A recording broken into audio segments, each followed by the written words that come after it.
जय हिंद। मध्य प्रदेश के अलग अलग जिलों में स्थित थानों में एक कथित आईपीएस अफसर जाकर रोजाना चेकिंग कर रहा था।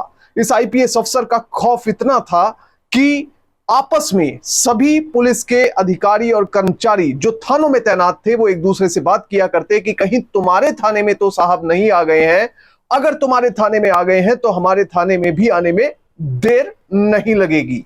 अब इसके साथ ही एक दिन ये कथित आईपीएस अफसर जो कि एडिशनल एसपी थे वो पहुंच गए भिंड के देहात थाने में।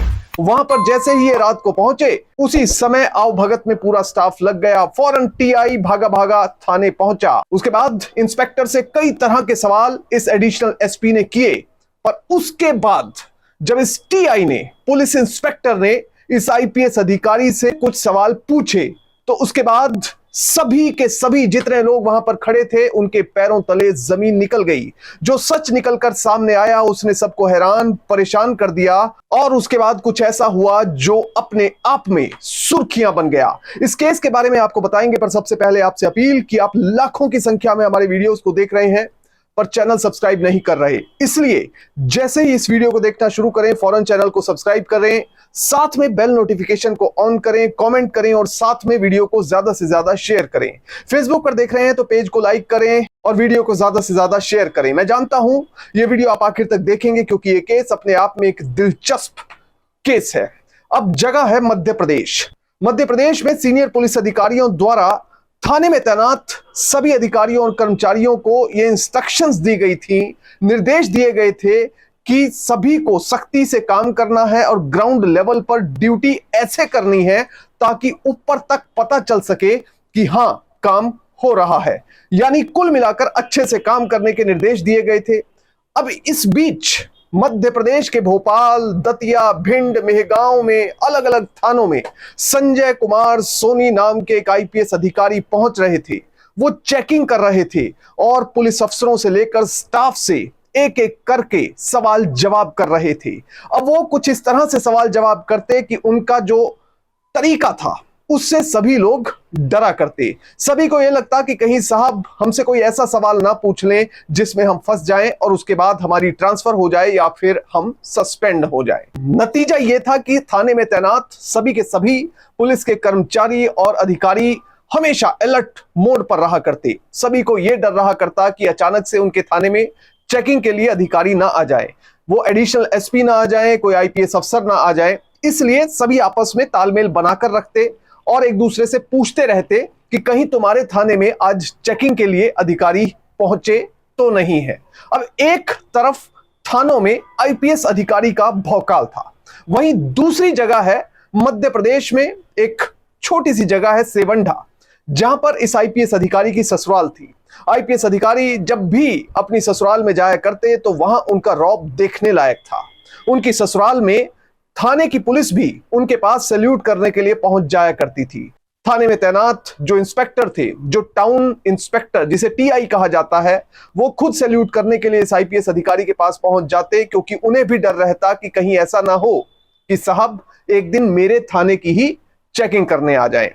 अब इसके साथ ही जो इस आईपीएस अधिकारी की ससुराल थी, उनके घर के जितने भी लोग जब थाने में किसी काम से जाते तो उनका काफी स्वागत किया जाता और अच्छे से पुलिस उनसे पेश आती, पूरी तरह से कोऑपरेट उन्हें किया जा रहा था। अब एक दिन शनिवार का दिन है, रात का समय है, तकरीबन 10:30 बजे हैं और भिंड के देहात थाने में एडिशनल एसपी की गाड़ी आकर रुकती है। यानी इस कथित आईपीएस अफसर की गाड़ी आकर रुकती है। सुरक्षाकर्मी गाड़ी से बाहर निकलते हैं और वो बाहर निकलते ही सबसे पहले थाने की तरफ जाते हैं। थाने में जाकर जो भी स्टाफ बैठा हुआ था उसे बताया जाता है कि आईपीएस अफसर आए हैं, हमारे एडिशनल एसपी साहब आए हैं, वो चेकिंग करने के लिए पहुंचे हैं। अब थाने में जितना भी स्टाफ था वो काफी हैरान भी रह गया कि रात को अचानक आईपीएस अफसर चेकिंग के लिए आए हैं तो जरूर कोई ना कोई गंभीर मामला है। ऐसे में सभी अपनी कुर्सी छोड़ देते हैं और इस अधिकारी को देखकर सैल्यूट करने लग जाते हैं। तो इतने में जो थाने का स्टाफ था उन्होंने टीआई यानी टाउन इंस्पेक्टर को फोन किया और बताया कि आईपीएस अफसर संजय कुमार सोनी थाने में निरीक्षण करने के लिए पहुंचे हुए हैं, आप जल्द से जल्द पहुंच जाएं। अब जो पुलिस इंस्पेक्टर हैं अखिलेश गोस्वामी, उनको लगा कि काफी गंभीर मामला है, रात के तकरीबन 10:30 बजे इतने सीनियर अधिकारी का थाने में आना अपने आप में कोई सीरियस इशू हो सकता है। वो फौरन जैसे ही फोन रखते हैं वो थाने की तरफ दौड़ पड़ते हैं। वो जल्द से जल्द थाने पहुंचते हैं। उसके बाद टीआई साहब सबसे पहले वेलकम करते हैं अपने एडिशनल एसपी का, और वेलकम करने से पहले इस कथित आईपीएस को सैल्यूट करना नहीं भूलते।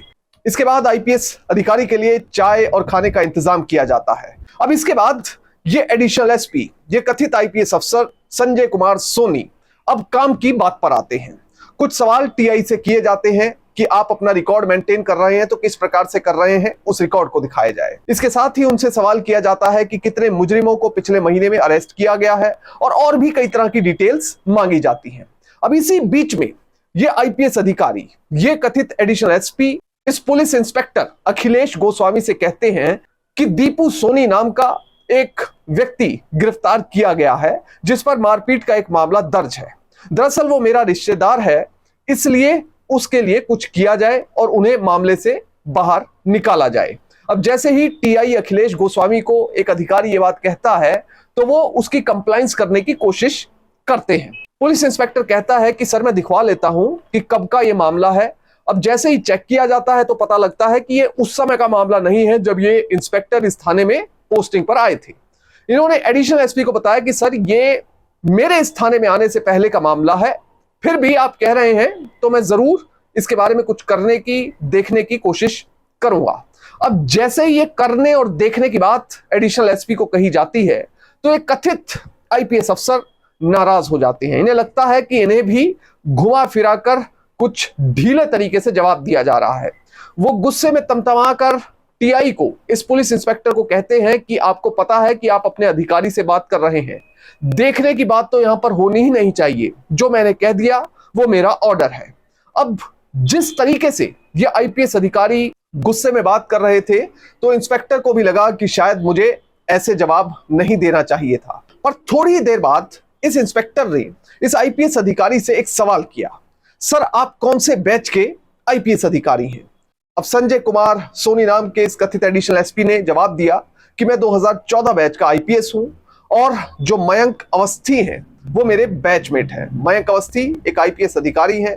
अब उनको ये इंस्पेक्टर जानते थे, मयंक अवस्थी के बारे में इस इंस्पेक्टर को पता था।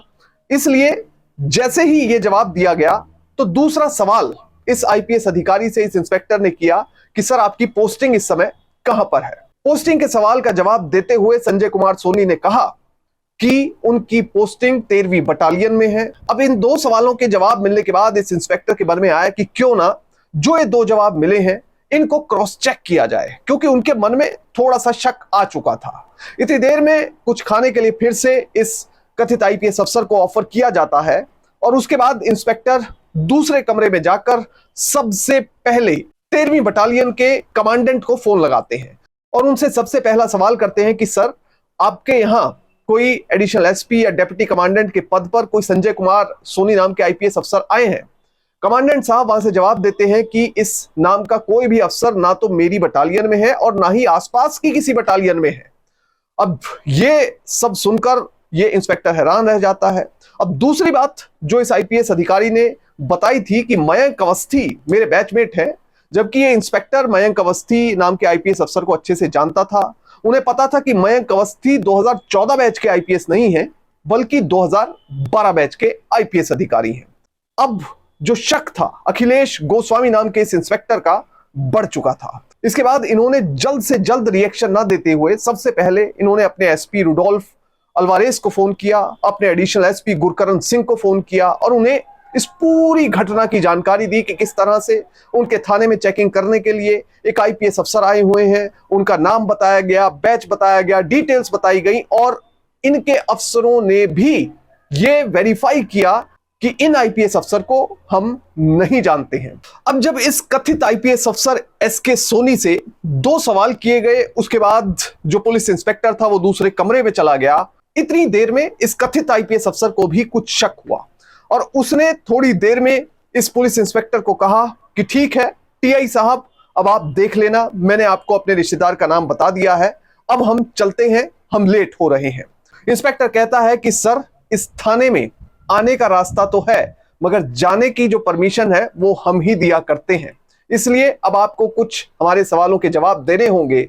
जब आप हमें सेटिस्फाई कर देंगे, संतुष्ट कर देंगे, उसके बाद ही आप यहां से जा सकते हैं। इसके बाद इस कथित आईपीएस अफसर को और उसके सुरक्षा कर्मियों और पूरे स्टाफ को वहां पर बैठा लिया जाता है और उनसे पूछताछ शुरू कर दी जाती है। अब पहला सवाल एडिशनल एसपी से किया जाता है, दूसरा सवाल उसके सुरक्षा कर्मी से, तीसरा ड्राइवर से, चौथा दूसरे सुरक्षा कर्मी से। तो एक दूसरे के साथ जो है क्रॉस क्वेश्चनिंग की जा रही थी और एक एक चीज को वेरीफाई करने की कोशिश की जा रही थी। अब जो सबसे पहली बात निकलकर सामने आई वो ये थी कि संजय कुमार सोनी नाम का ये कथित आईपीएस अफसर ग्वालियर के MITS इंस्टीट्यूट से पढ़ा हुआ है, वहां का छात्र है और वहां से इसने इंजीनियरिंग की है।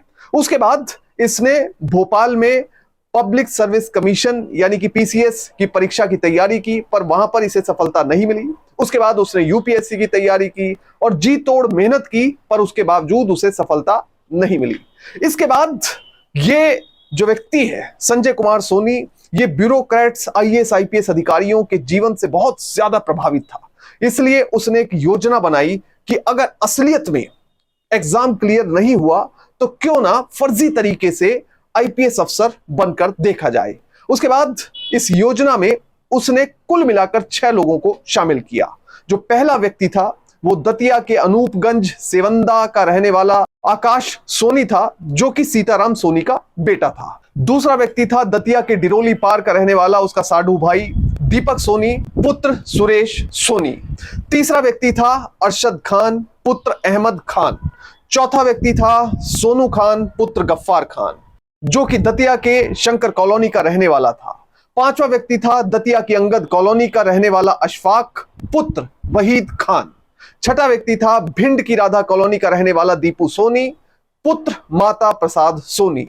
अब ये दीपू सोनी वही व्यक्ति है जिसे मारपीट के मामले से बाहर निकालने के लिए ये कथित फर्जी IPS अफसर भिंड के देहात थाने में पहुंचा था। अब इसके बाद और सख्ती से पूछताछ की गई तो पता चला कि भोपाल में जो पुलिस का हेडक्वार्टर है उसके सामने जो पुलिस के कपड़े बनाने वाली दुकानें हैं वहां से इन 6 के 6 लोगों ने अपनी वर्दी खरीदी थी। अब जो इस फर्जी IPS अधिकारी की गाड़ी थी जिस पर लाल बत्ती भी लगी हुई थी, पुलिस भी लिखा हुआ था, एडिशनल SP भी लिखा हुआ था, वो टवेरा गाड़ी किराए पर ली गई थी भोपाल के रतनपुर इलाके के रहने वाले दुर्गा प्रसाद परमार से। और जब चेक किया गया तो पता चला कि इस गाड़ी का तो इंश्योरेंस भी कई साल पहले एक्सपायर हो चुका है। इसके बाद पुलिस ने सभी के सभी 6 आरोपियों को गिरफ्तार कर लिया। अब जैसे ये मामला निपटा उसके बाद अलग अलग थाने के SHO या यूं कहें TI जो कि टाउन इंस्पेक्टर होते हैं, वो एक दूसरे को फोन कर रहे थे। वो कह रहे थे कि ये कथित फर्जी IPS अफसर हमारे थाने में भी आया था, हमने इसे कई बार सैल्यूट किया था। जिस जगह पर इस SK सोनी नाम के फर्जी IPS अफसर की ससुराल थी सेवंडा, वहां के TI ने, वहां के SHO ने भी यहां पर अखिलेश गोस्वामी और बाकी के पुलिस अफसरों को फोन किया और बताया मैंने भी कई बार इस फर्जी IPS अफसर को सैल्यूट किया है और इसकी बातें भी मानी है। इसके साथ ही जब इतने सारे पुलिस के स्टाफ में, अधिकारियों में बातें पता चली तो सबने अपनी आप बीती एक दूसरे के साथ साझा की। पर कुल मिलाकर जो मोरल ऑफ द स्टोरी है वो ये है कि अगर कोई भी व्यक्ति गैरकानूनी काम करता है और कितनी भी चालाकी से करता है, एक दिन उसका भांडाफोड़ जरूर होता है और कानून के तहत उसे सजा भी जरूर दी जाती है। इसलिए ऐसे लोगों से, ऐसे चोरों से हमेशा सावधान रहें। जय हिंद।